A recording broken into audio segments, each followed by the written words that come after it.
its significance. So we will read all five, which is related to your fundamental non-dimensional approach that we have discussed yesterday. So first we will talk about that Reynolds number. uh, Actually this we were looking for that lab. We in the lab class we discuss about the flow depend on Reynolds number. How means based on that fundamental non-dimensional parameter, you can easily define which kind of fluid is flowing into your pipe. So how it is related to fluid and how it is related to non-dimensional parameter. So we will discuss. First of all, have a look what is the definition of the Reynolds number. Reynolds number is the ratio of inertial force by viscous force. If anyone will ask what is the significance of Reynolds number, please don't say rho Vd by mu. You have to tell that it is the ratio of inertial force to the viscous force. Okay, just keep this term in your mind. Inertial by viscous called as Reynolds number. Now these are the derivation. You can go through that thing also. That force equal to mass multiplied by acceleration, mass rho multiplied by volume. If you will convert, it will look like this. Okay. After that, viscous force, shear stress multiplied by area. You have to write shear stress, Newton's law of viscosity, mu du by dy multiplied by area. You will get this term. When you will divide, you will get rho v d by mu. Generally, people what they are doing, if you'll go for interview, if someone will ask what is the Reynolds number, then definitely everyone is saying like this, rho v d by mu. But never tell this kind of formula, because interviewer is not looking for this kind of formula. He is asking what is the significance, means you have to tell it is the ratio of inertial force by viscous force. Just keep this in mind for Reynolds number. Now in the lab we discussed a little bit about that how the fluid is laminar and turbulent. So based on that non-dimensional parameter Reynolds number, we are justifying.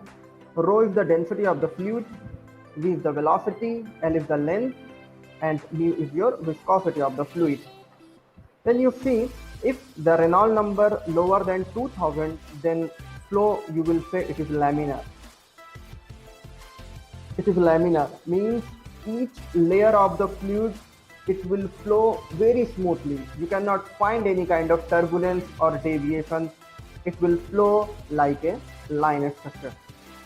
Now if the Reynolds number is higher than 4000, these are the values, because this is non-dimensional parameter, so unit will not be there. Okay, you know the density, you will be knowing the velocity, how much is the inlet and outlet, just put that value here. Length, how much is the length, and then rho will be, mu will be your viscosity. Then when you will calculate the Reynolds number, if you will get the Reynolds number which is higher than 4000, then this kind of flow called as the turbulent flow.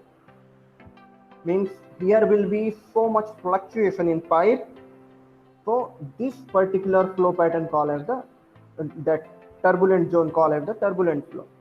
And if the flow, if the Reynolds number come between in both, means between 2000 to 4000, so this kind of call as the transition flow, or it will be between that laminar and turbulent flow. Okay, this is the laminar that Reynolds number.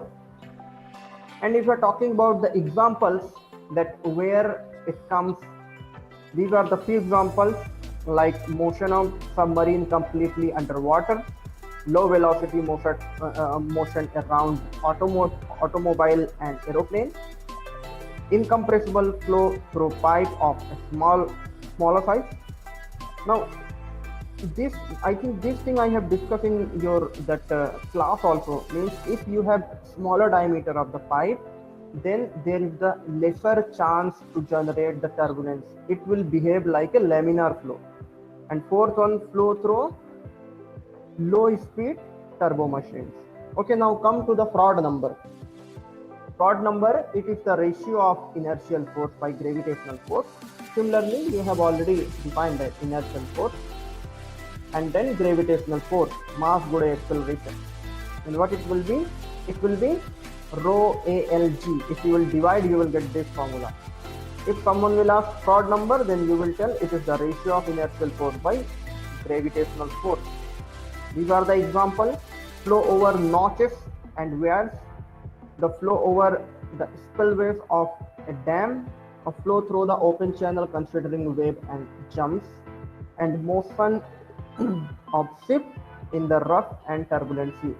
Why I am discussing all these things? Because these thing is related to your heat transfer also. Fraud number, Reynolds number, same thing come here also, but it it will create some kind of rheology. Means here fluid mechanics have Reynolds number in that heat transfer. In your third unit, here will be some other unit. So that's why I am discussing this thing here also. Now, the Eulerian number, Euler's number, it is the ratio of inertial force by pressure force. Same thing. If you will divide by pressure force, you will get this formula, and these are examples. Similarly, for Weber number, it is the ratio of inertial force by surface tension force. In the surface tension force, you will get this formula. And this kind of Weber number generally found in capillary movement of oil in coil. This is generally frequently used. And flow of blood in veins. This thing is frequently used. When the blood will flow in your veins, then Weber number come into the picture.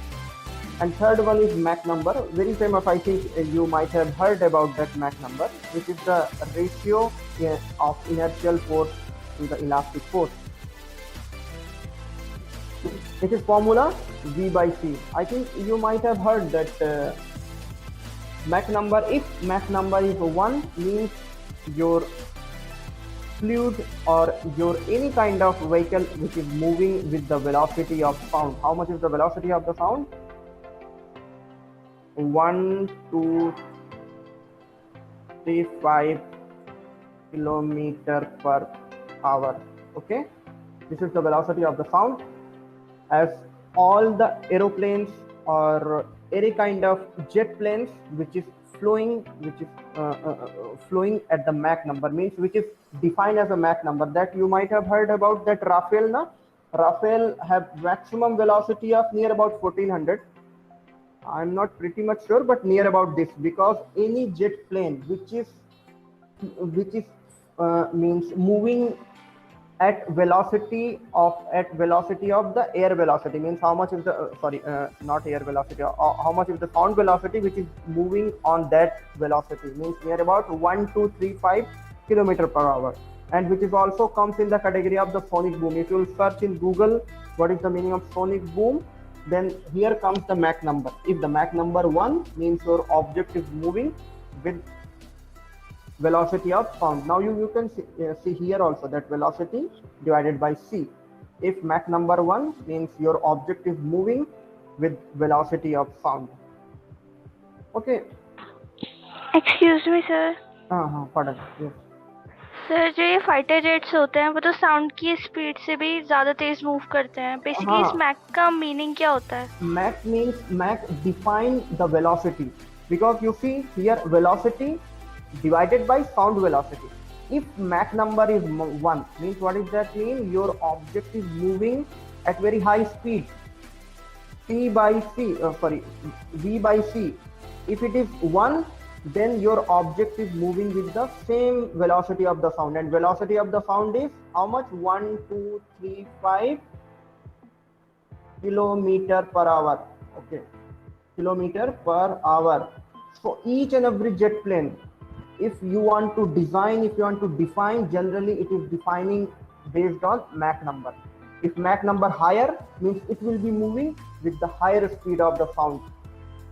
So at that point, generally people call as the sonic boom. If you will search in Google, that call as sonic, SONIK, sonic boom, BOOM. Okay. If you will search in Google, that particular theorem which is generated by fighter planes. Means here fighter plane will move at very high velocity, near about sound velocity. And Rafale, if you'll check in Google, just check this. If you'll check that maximum velocity of your that Rafale jet, which is provided by France, It is velocity, I think 1400. It will check in Google. I'm not pretty much sure, but near about it will be near about that thing only. That's why it is creating the sonic boom. Okay, you just go and search in Google. You will get a lot of videos also. Yes sir sir Google में 1380 बता रहा है almost आप जो बोल रहे हो उसके equal near about okay yes sir okay now coming to that okay, these all 5 non-dimensional parameters we have finished. Just read it, but don't read formula. Just read the fundamental thing that if someone will ask what is the Reynolds number, then you have to tell it is the ratio of inertial by viscous force. Prod number, it is the ratio of inertial by gravitational force. Your Euler number, it will be the ratio of inertial by pressure force. And the Weber number, inertial by surface tension, and Mach number, inertial by elastic force. Just keep this thing in mind. Just mug it, because this thing is means interviewer can ask such kind of question, because this thing is very fundamental. Now coming to the next, we will talk about pump, because in your curriculum it is given little bit about that centrifugal pump and its application, reciprocating pump and its application. Okay, so we will discuss about the pump. I think you might know that what is the function of your pump. That what we do, we increase the velocity of any kind of fluid, and we transfer from one location to another location by increasing velocity or pressure or any kind of thing. So here it is very small definition. A pump is a device which provides energy to a fluid in the fluid system. Fluid system will be your pump to increase the pressure energy or kinetic energy, or both of the fluid, by converting the mechanical energy. Means your fluid system will do some kind of mechanical energy, and which will enhance the velocity or the pressure. Okay, now classification of pump. I think this classification is not very broad. If you search in literature, you are in BTech, I think that thing is more than sufficient. There is a lot of wider classification also. Just we will look for two type of the classification. One is based on rotodynamic pump, another one is positive displacement pump. This is very small classification for you guys only. And what does that mean? Rotodynamic pump, here will be the radial flow pump, axial flow pump, mixed flow pump. And in the positive displacement pump, your most famous, that centrifugal pump, will come in this category. Because in your house or in your home, generally people use centrifugal pump, not piston pump, because you need higher height and velocity as well, and you need continuous also. Now the classification of centrifugal pump. Based on the basis of characteristic features of centrifugal pump are classified as follows. Like type of casing, which type of casing you want to use. So there is the two type of the pump, volute pump and turbine, which is also called as the diffusion pump. Now working head, based on your working head, it is all the three type of that categorized into the three types: low lift centrifugal pump, medium lift centrifugal pump, and high lift centrifugal pump. Liquid handle, closed impeller or semi open impeller pump, open impeller pump. Number of impeller per shaft, single stage, multiple stage, and all these things you just read it down. Just read it. All these things you will get to know. Now, first of all, what is the advantage of centrifugal pump over displacement reciprocating pump? As I already told that there is the two type of very famous, centrifugal and reciprocating. If you need higher height, generally we are looking for centrifugal pump. Reciprocating can increase pressure, so much pressure. If you need higher pressure, then you have to use with centrifugal pump. But centrifugal pump, there is one problem, that it is generally work on the principle of stroke principle. If you will apply single stroke, it cannot be continuous. If you'll apply double stroke or three stroke, then only it will be continuous.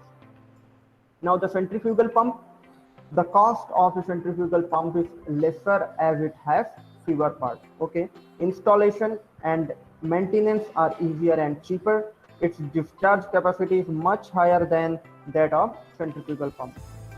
Discharge capacity is much larger than centrifugal pump. As I already told, generally it is used for high pressure, not for discharge. Now it is compact and has a small size and weight for the some capacity and energy transfer. Its performance characteristics are superior because generally people use such kind of pump in their household. Just go through and read all these advantages. You can easily compare centrifugal and reciprocating pump. I'm skipping this part. Now we are coming to the main thing, that what are the components of the pump. Now have a look. It has some kind of impeller, casing, suction pipe and delivery pipe. Now have a look. This is your pump. This is your pump. This particular portion called as the suction part. This particular zone, which is called as the suction part, means it will suck the fluid from the bottom, and based on that centrifugal force of action, it will enhance the velocity and your fluid will go from this thing. And this particular portion called as the impeller.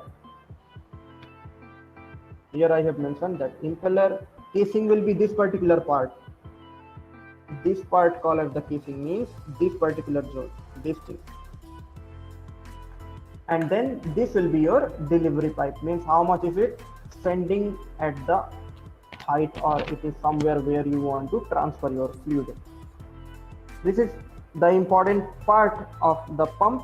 You can go through, and this thing is more than sufficient. If you are talking about the working principle, that when you will apply, when it will suck the fluid, what will happen? It will come across here, and based on centrifugal force of action, it will enhance the velocity.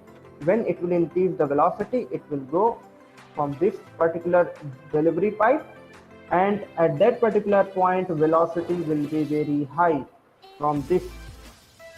So it will increase the velocity and it will reach the fluid at your destination. Now the reciprocating pump, as I already told, it works on the principle of how much piston it is, means per minute, how much piston it is applying. Like your hand pump, what you are doing in your hand pump, when you are applying some kind of force, up and down means up will be, it will fill with water. When you will put it down, the liquid will come out. Same principle, means it is not continuous. Generally it is not continuous, but if you will apply 2 piston or 3 piston, then only it will be continuous. If you will apply single piston pump, then it cannot be continuous process. But this kind of pump, people generally looking for where you want higher pressure, high pressure, then only you have to apply this kind of pump. Now classification of the pump, based on that, according to the water that be in contact with piston, and these are the two types can be classified: single acting pump or double acting pump. According to the number of cylinder, now as I already told, single cylinder, double cylinder, triple cylinder, or based on it, if you increase the number of cylinder, it will become your continuous. Now the main component of the working principle of the reciprocating pump, it have 6 to 7 parts, like cylinder, piston, suction valve, delivery valve, suction pipe, delivery pipe, and crank. This is your picture.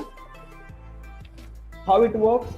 It will suck the fluid from this direction. This particular valve will open.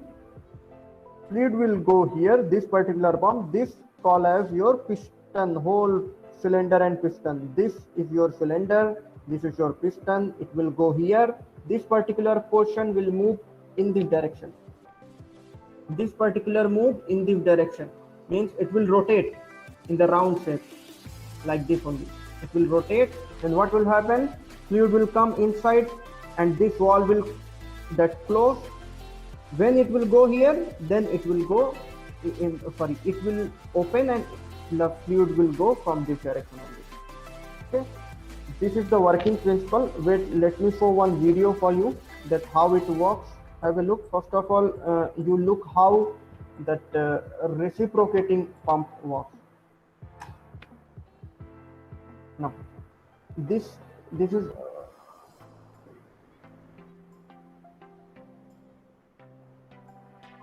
have a look what is the working principle of your reciprocating pump. Today we will discuss about reciprocating pump.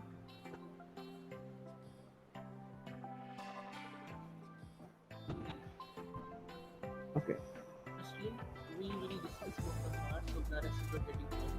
There will be a cylinder. now you see this is your cylinder, this is your piston.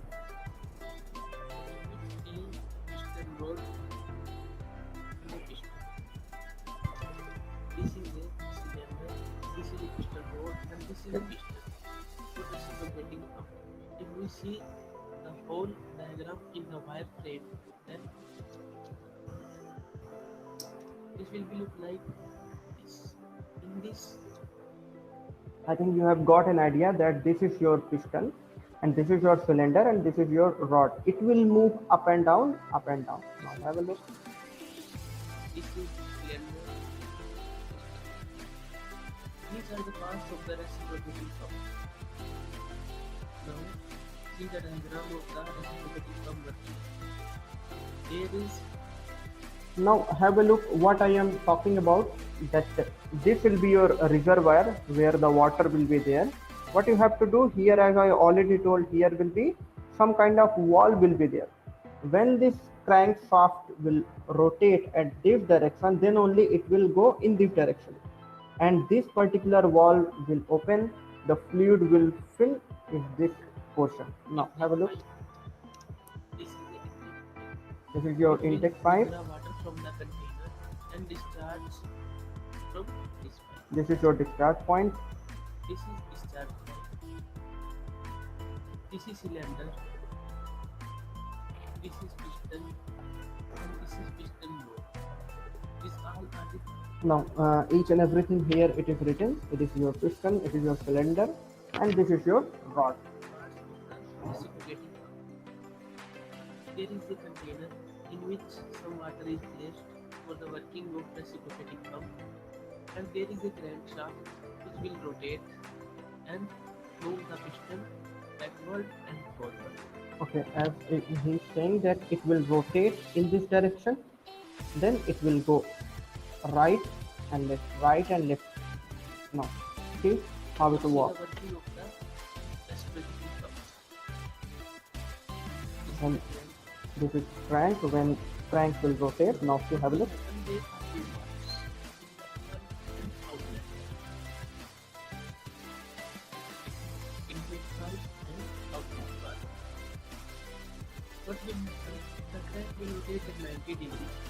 The crank will rotate from 0 degree to 90 degrees. Now you see when the crank will rotate, this will move in this direction, and this particular What will happen?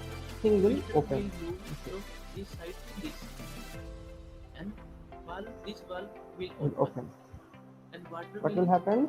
discharge from this pipe. See the animation. The valve will open and the water will go upwards in the cylinder. Okay, now you can see the valve will open, fluid will go up, and it will fill this whole particular thing. This is the piston move And from piston left to right. move in this And direction. now that is crank will rotate 90 to 180 degree. Crank will rotate As he's saying, then when the crank will rotate from 180 degree, then what will 90 happen? to 180 degree. What will happen? Piston from half side go to the right side, full cylinder. What will happen? The water will fill in the cylinder. The water will fill in the cylinder. Now the next step is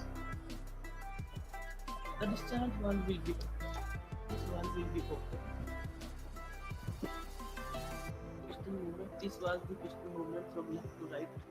This will cover the whole cylinder 180 degree.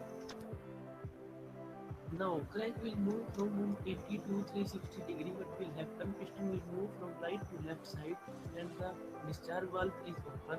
The whole water will be discharged through discharge pipe and the water will be discharged at the desired height. Now, Today now I think you have got an idea that when this particular zone will fill, what will happen? This will open, and when the crankshaft will rotate at again here 180 from here to here 180 degree, this particular angle, and what will happen? The fluid will come out from this particular zone. Now we will have a look on your hand pump also. That have a look how the hand pump works. Now see.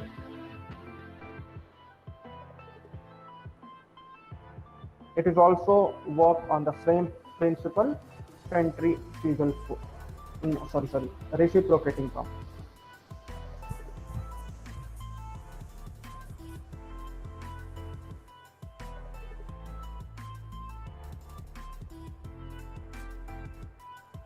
Now, as I already told that this here will be the intake and here will be the outtake.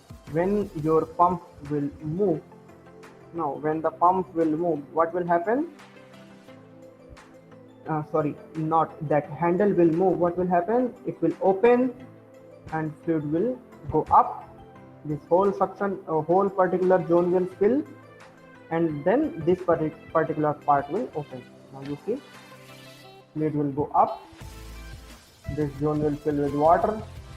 What will happen? Again it will fill. When it will reach up to this point, what will happen? The fluid will come out. Same it is working, and you see it is not a continuous process. You are seeing that if this particular zone will fill with whole water, then only it will feel like it is continuous process. But it is not a continuous process. It will make 2 or 3 cylinders, then only it will be continuous. Now I think you have got an idea, and now have a look about that centrifugal pump, how the centrifugal pump works.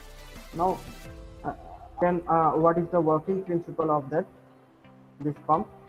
Here what I already told, here will be your water, okay, and this particular zone called as the suction pipe, and this is your casing, this is your impeller, this particular zone, this is impeller, and this is your delivery pipe, means fluid will go from here to here.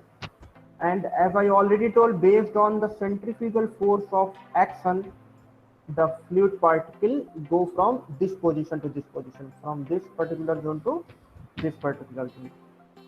Okay, then how it will work? Means if the fluid will suck the fluid, what will happen? This particular zone, it will completely filled with your water. Now you can see it is completely filled the water, and again when it will rotate, again it will fill with water. Then when the centrifugal force will be high, then the fluid will be rotate at a very high speed, and it will throw the water from this particular direction. Okay, from this particular zone. Have a look what he did. He in this video, now you can see if the fluid particle will move like this.